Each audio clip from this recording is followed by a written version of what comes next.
Negara Kepulauan Indonesia dengan lebih 300 etnik berbeza yang telah mencatatkan kemajuan ekonomi yang mengkagumkan sejak berjaya menempuhi krisis ekonomi pada tahun 1990-an.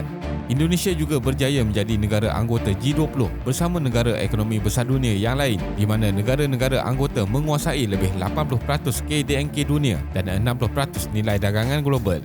Populasi Indonesia adalah keempat terbesar di dunia dengan jumlah lebih 270 juta orang.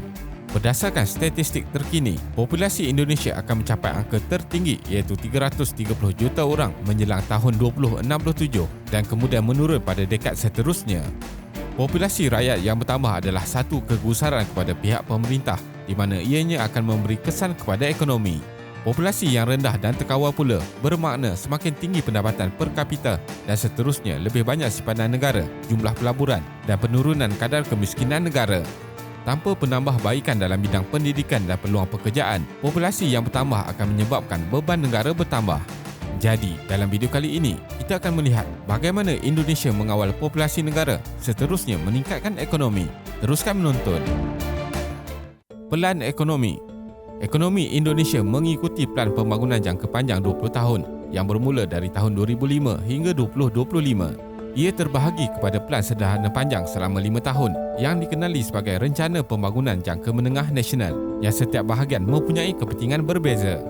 Pada ketika ini, negara Indonesia sedang berada dalam pelan terakhir iaitu dari tahun 2020 hingga 2024 yang tujuan utamanya untuk mengukuhkan ekonomi dengan membangunkan sumber manusia dan menghadapi persaingan di peringkat global. Namun, halangan dan cabaran masih perlu ditempuhi ketika ini seperti krisis global COVID-19 yang memberi impak besar kepada ekonomi kebanyakan negara. Kepadatan penduduk mengikut wilayah di Indonesia.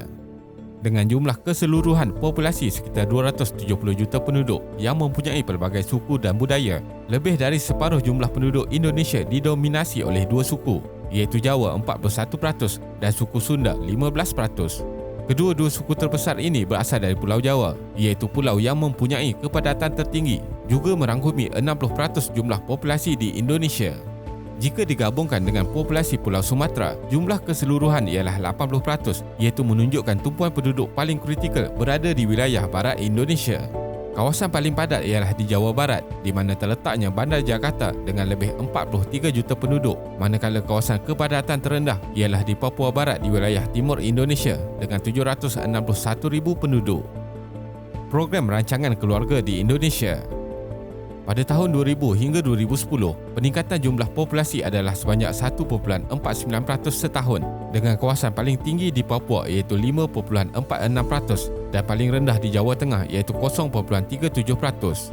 Satu inisiatif berskala nasional yang bermula pada tahun 1968 yang diperkenalkan oleh pemerintah dinamakan sebagai Program Keluarga Berencana semasa pemerintahan Presiden Soeharto dan masih diteruskan sehingga kini. Ia memberi kesan penting kepada pertumbuhan ekonomi yang stabil. Oleh itu, setiap keluarga mampu meningkatkan kualiti hidup dengan pendapatan yang mencukupi. Wilayah berkepadatan tinggi di Indonesia. Badan Pusat Statistik di bawah pemerintah Indonesia bertanggungjawab meneliti struktur populasi setiap dekad.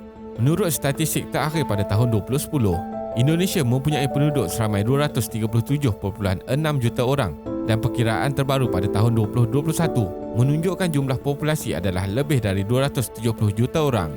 Pertubuhan bangsa-bangsa bersatu juga membuat perkiraan bahawa populasi di Indonesia akan mencapai jumlah lebih dari 285 juta orang pada tahun 2035 dan kira-kira 290 juta orang pada tahun 2045.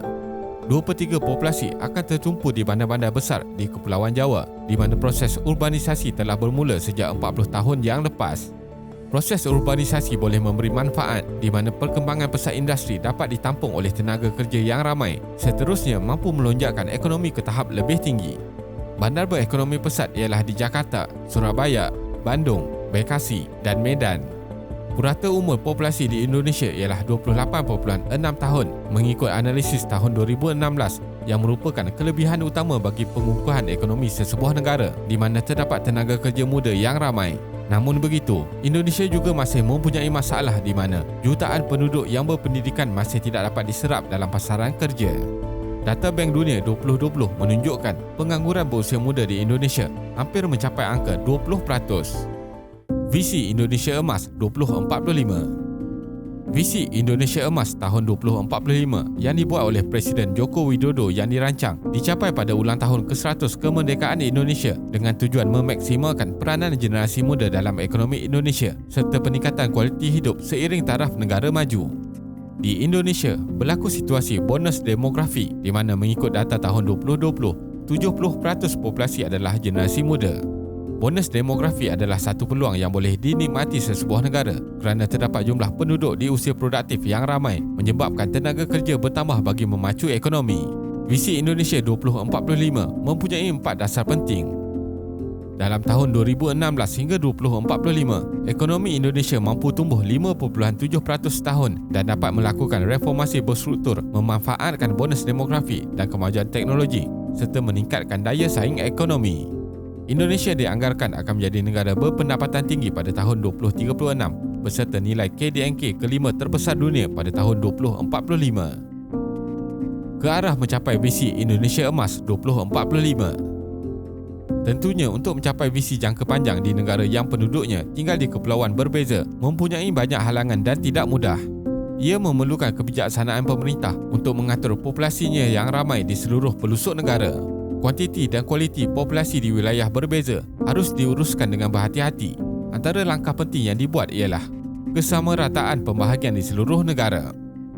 Strategi untuk pembahagian pendapatan negara termasuklah meningkatkan akses bagi seluruh penduduk, memperluas perlindungan sosial berpanjangan, mempermudahkan pemilikan aset, memperluas akses rakyat terhadap sumber negara, memperbaiki struktur fiskal dengan perbelanjaan dari pemerintah yang adil dan memastikan pelibatan masyarakat dalam konteks sosial, politik dan ekonomi. Ini bagi memberi kesamarataan pembangunan dengan pembahagian pendapatan yang adil bagi seluruh lapisan masyarakat, wilayah, infrastruktur yang bersambung dan meluas serta kemiskinan rakyat dikurangkan. Kesamarataan pembangunan semua wilayah. Kesamarataan pembangunan pelbagai wilayah dan daerah terus ditingkatkan di luar Kepulauan Jawa, terutamanya di kawasan Indonesia Timur. Momentum pembangunan di Kepulauan Jawa akan diperkukuhkan. Dalam tempoh 30 tahun ke hadapan, peranan wilayah luar Jawa dan Indonesia Timur akan meningkat 48.2% dan merangkumi 25.1% ekonomi nasional. Pembangunan infrastruktur yang meluas. Perhubungan jalan darat dibangunkan dengan lebih efisien di semua kepulauan Indonesia seperti lebuh raya, landasan kereta api dan kereta api ringan LRT di Bandar Jakarta. Sistem pengangkutan antara pulau melalui udara dan laut akan dapat membantu perjalanan penduduk dan barangan dengan lebih cepat dan efisien. Pelabuhan dibangunkan sebagai pintu masuk ekonomi dan jalur perdagangan diwujudkan antara wilayah Indonesia Barat dan Indonesia Timur. Kesimpulannya, moto nasional Indonesia Bhinneka Tunggal Ika yang artinya berbeza tetapi tetap satu dalam bahasa Jawa kuno mencerminkan kepelbagaian etnik, budaya dan bahasa yang dapat disatukan dalam sebuah negara kepulauan terbesar di dunia ini. Ia menjadi satu semangat bangsa yang penting untuk bersama-sama menyumbang kepada kemajuan negara. Pentadbiran yang efisien tentunya memerlukan kebijaksanaan dan keprihatinan pemerintah yang selalu peka akan perubahan dan keperluan penduduk di mana sahaja. Terima kasih kerana menonton dan jangan lupa subscribe. Jumpa lagi.